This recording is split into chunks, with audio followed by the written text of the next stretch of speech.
اعوذ باللہ من الشیطان الرجیم بسم اللہ الرحمن الرحیم وَيَقُولُ الَّذِينَ آمَنُوا لَوْلَا نُزِّلَتْ سُورَةٌ، اور کہتے ہیں یہ لوگ جو ایمان کے دعوے دار ہیں کیوں نہیں کوئی صورت نازل ہوئی۔ یہ بہت اہم آیت ہے اس صورت کی کہ اصل میں حضور نے جب وہ چھوٹی چھوٹی مہمیں بھیجنی شروع کر دی تھی اس وقت تک کوئی ایسی صحیح آیت کہ اب اللہ کے راستے میں نکلو اور قتال کرو شاید نازل نہیں ہوئی۔ اذن کے درجے میں تو بات آ گئی کہ سورہ حج کے اندر آیت نازل ہو گئی تھی، لیکن سورہ حج کو بھی بعض حضرات چونکہ مدنی سمجھتے ہیں تو ہو سکتا ہے وہ بھی اس کے بعد نازل ہوئی ہو اگر وہ رائے صحیح ہو۔ باقی سورہ بقرہ کے اندر جو آیات آئی ہیں وہ بھی یہ ہے کہ جب وہ تم سے جنگ کریں، قاتلوا فی سبیل اللہ الذین یقاتلونکم، اور بظاہر ہجرت کے بعد ابتدا ابھی مکے والوں کی طرف سے نہیں ہوئی تھی، انیشیٹو حضور نے لیا ہے، چھوٹے چھوٹے دستے آپ نے بھیجنے شروع کر دیے، ان کا گھیراؤ گویا کہ آپ کر رہے ہیں۔ ایک تو پولیٹیکل آئسولیشن آف قریش کہ جہاں بھی آپ گئے 4 مہموں میں تو آپ خود بھی تشریف لے گئے، 8 مہمات ہیں کل بدر سے پہلے، جن میں سے 4 میں آپ نے بھی شرکت فرمائی، اس لیے وہ غزوات کہلاتے ہیں۔ عام ہمارا خیال ہے کہ پہلا غزوہ جو ہے غزوہ بدر ہے، اس سے پہلے 8 ہیں مہمات، جن میں سے 4 سرایا ہیں جن میں حضور تشریف نہیں لے گئے، مسلمانوں کو آپ نے بھیجا، اور 4 غزوات ہیں۔ جہاں آپ گئے وہاں جا کر آپ نے وہاں کے قبیلے سے، اس علاقے میں جو قبیلہ آباد تھا اس سے آپ نے صلح کر لی۔ اب یا تو وہ پہلے حلیف تھا قریش کا، اب حلیف بن گیا وہ حضور کا صلی اللہ علیہ وسلم، یا یہ کہ نیوٹرل بن گیا، اس نے کہا کہ نہ ہم آپ کی مدد کریں گے قریش کے خلاف، نہ قریش کی مدد کریں گے آپ کے خلاف۔ نتیجہ یہ ہوا کہ پولیٹیکل جو انفلوئنس تھا، zone of influence, political influence Quraysh کا وہ کم ہو رہا ہے۔ پھر آپ نے قافلوں کا پیچھا کیا تو اس سے اندازہ ہوا کہ اب ان کی لائف لائن جو ہے، ان کی تو شہرت تھی وہ، اس کے اوپر آپ نے ہاتھ ڈالا۔ یہ چیزیں چونکہ آپ کی طرف سے ہوئی ہیں، اس وقت تک مکے والوں کی طرف سے جو بھی کچھ انہوں نے کیا، مکے میں ستایا مارا پیٹا، وہ تھے اپنی جگہ۔ ہجرت کے بعد ان کی طرف سے کوئی اقدام نہیں ہوا۔ اس پر یہ لوگ جو تھے، جو ذرا اس جنگ وغیرہ سے اور اس معاملے سے اپرا رہے تھے، تو ان کو ایک دلیل ملی ہوئی تھی، وہ کہتے تھے لولا نزلت سورۃ، کیوں نہیں کوئی سورت نازل ہو جاتی۔ یہ تو محمد صلی اللہ علیہ وسلم نے خود ہی اپنا ایک سلسلہ شروع کر دیا ہے اپنی ذاتی رائے سے۔ ان کا خیال ہوگا جیسے کوئی مہم جو انسان ہوتا ہے، تو شاید اسی طریقے سے اب یہ جو ہے مہم جو انسان بن گئے۔ لولا نزلت سورۃ فاذا انزلت سورۃ محکمۃ، پھر جب ایک محکم سورت نازل کر دی گئی، وذکر فیہا القتال، اور اس میں قتال کا حکم آ گیا۔ رأیت الذین فی قلوبہم مرض، تو اب تم دیکھو گے ان لوگوں کو کہ جن کے دلوں میں روگ ہے، ینظرون الیک نظر المغشی علیہ من الموت، اب آپ کی طرف ایسے دیکھیں گے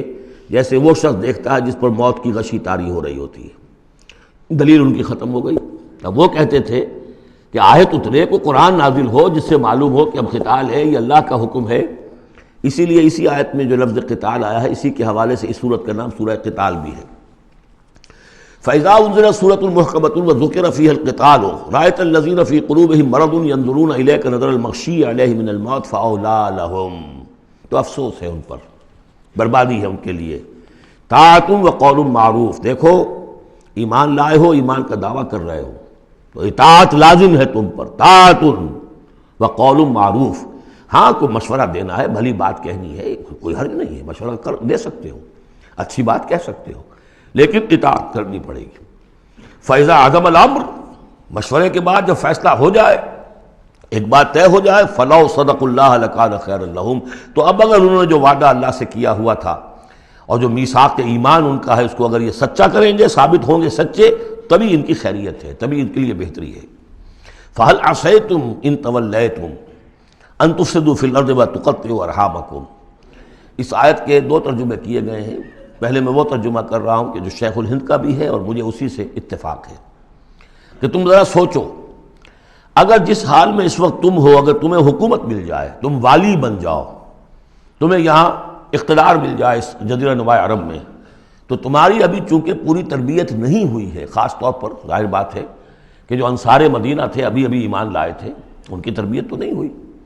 ان میں ایک بڑی تعداد ایسے لوگوں کی بھی شامل تھی، آپ کو معلوم ہے کہ جو منافق تھے۔ آخر غزوہ احد میں 1/3 نفری جو ہے وہ نکل کر چلی گئی تھی، تو معلوم ہوا کہ اس میں اتنی بڑی تعداد میں منافق بھی تھے۔ اگر اس حال میں تمہیں کہیں حکومت مل جائے تو تم کیا کرو گے؟ تفسدوا فی الارض، زمین میں فساد مچاؤ گے، وتقطعوا ارحامکم، اور اپنے رحمی رشتے کاٹو گے۔ یہ بات سمجھنی چاہیے ان جماعتوں کو بھی کہ جو چاہے اپنے دانش میں دین کے لیے اقتدار حاصل کرنا چاہتی ہیں کہ ہم دین کو قائم کرنے کے لیے چاہتے ہیں کہ ہمارا غلبہ ہو، لیکن یہ کہ اگر وہ اپنے کارکنوں کی تربیت پر زور نہیں دیں گے، ان میں خلوص اور اخلاص اور للہیت، خالص اللہ کے لیے جو کرنا ہے اللہ کے لیے اور دین کے احکام کے مطابق، اگر ان جماعتوں کے کارکن جو ہیں وہ اس کی پوری تربیت یافتہ نہیں ہوں گے تو ہو سکتا ہے کہ بجائے اگر انہیں کہیں اختیار مل جائے تو بجائے کہ اصلاح کے اور فساد ہو جائے۔ اور پہلا فساد تو اس اعتبار سے کہ بہرحال وہ لوگ فاسق اور فاجر تھے، انہوں نے جو فساد مچایا سو مچایا، لیکن اگر دین کے نام پر کہیں فساد مچ جائے تو پھر دین بدنام ہو جائے گا۔ یہ ہے مضمون کہ جو یہاں اس آیت میں آیا ہے کہ ابھی تمہیں امتحانوں میں سے گزرنا پڑے گا، بھٹیوں میں سے نکلو گے تب تم ذرے خالص بنو گے اور کندن بنو گے۔ ایک ترجمہ یہ کیا گیا ہے ان تولیتم، مطلب اگر تم منہ موڑ لو گے، قتال نہیں کرو گے تو اس کا نتیجہ یہ نکلے گا کہ زمین میں فساد ہوگا اور تم اپنے رحمی رشتے قطع کرو گے۔ لیکن میرے نزدیک پہلا مضمون، یہ ترجمہ میں آپ کو پڑھ کر سنا رہا ہوں، شیخ الہند کا ہے، پھر تم سے یہ بھی توقع ہے